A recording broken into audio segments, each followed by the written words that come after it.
Assalamu alaikum, урматтуу кыргыз эли, кандайсыздар? Бүгүн мына 1-май саат 9:30 болуп калды. Согуштун башталганына бүгүн 3-күн. Бирок Кыргызстан тараптан эч кандай бир кадам жасалган жок. Биз азыр Достук айылынын үстүндө турабыз. Достук айылынын үстүндөгү канал, эгер түшүнгөндөр болсо, мына жерде асфальт жолу, ушул жерде кыргыздар турат. Айылды аралап киргенге эч кимдин духу жетпей жатат.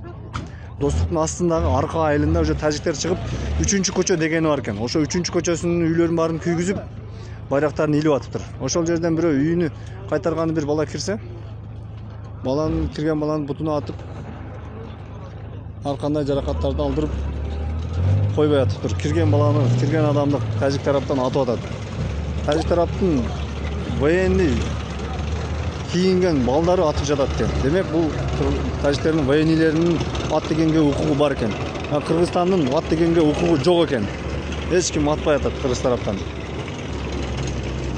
Мына чыныгы абал, бүгүнкү абал ушундай.